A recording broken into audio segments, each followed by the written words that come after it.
Assalamualaikum warahmatullahi wabarakatuh. Nama saya Fatma Muhammad dengan NIM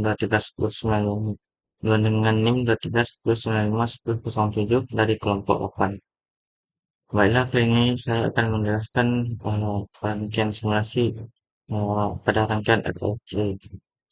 Baiklah, di sini terdapat sumber tegangan AC dalam bentuk sinusoidal, uh, AC voltmeter, AC ampere meter dan ampere. R1 sebesar 100 ohm, L1 sebesar 1 mili dan C1 sebesar 1 mikrofarad yang fungsinya dihubung secara paralel. Pada tegangan sumber, nilainya itu amplitudonya sebesar 12 volt dengan frekuensi sebesar 60 Hz.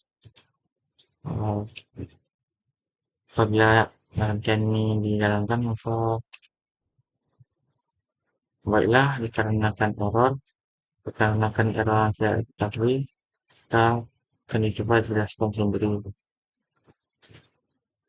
Uh, Pada rangkaian RLC seri dengan sumber pada rangkaian RLC paralel dengan sumber bolak-balik akan ada pada satu waktu harusnya berasal dari bagian atas sumber menuju bagian bawah menuju bagian bawah sumber, dan ada juga pada satu waktu harusnya menuju harusnya dari harusnya berasal dari bagian bawah sumber menuju bagian atas sumber. Dan tegangan yang terbaca pada voltmeter ini adalah tegangan VRMS-nya. VRMS itu sendiri juga dapat dicari dengan Vm dibagi akar 2, dan Vm-nya di sini adalah 12 volt dibagi dengan akar 2, dan IRM dan arus pada asing yang ini sendiri adalah IRMS-nya. Dengan IRMS itu sendiri bisa juga dapat dari IM dibagi akar 2. Dan arus dan tegangan pada masing-masing komponen yang dihubungkan secara paralel ini akan bernilai sama dengan tegangan sumber karena dihubungkan secara paralel. Untuk arus pada masing-masing komponen ini sendiri dapat dicari dengan rumus I sama dengan pada R1 ini I sama dengan V dibagi R1, dan pada L1 ini sendiri I sama dengan V dibagi L1, pada D1 ini I sama dengan V dibagi D1.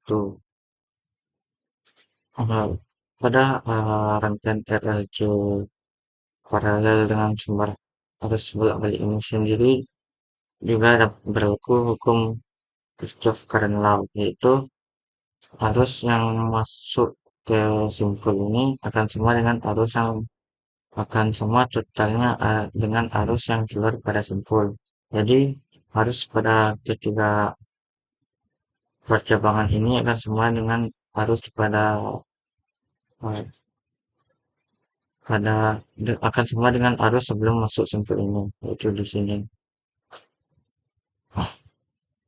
Untuk rangkaian RLC paralel ini sendiri, karena terdapat induktor dan kapasitor, karena induktor sendiri juga memiliki reaktansi dengan rumus yaitu XL sama dengan omega bisa dapat dari frekuensinya, dan L adalah besar induktansinya itu 1 mili.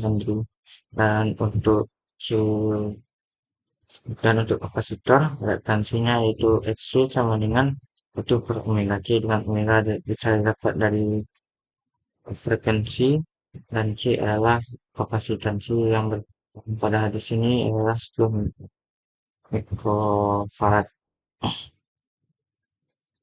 Uh, Pada rangkaian RLC paralel ini R1 tidak terjadi perbedaan fasa, sedangkan L1 atau induktor dan terjadi perbedaan fasa yang mana tegangan akan mendahului arus sebesar dengan perbedaan sudutnya adalah 90 derajat.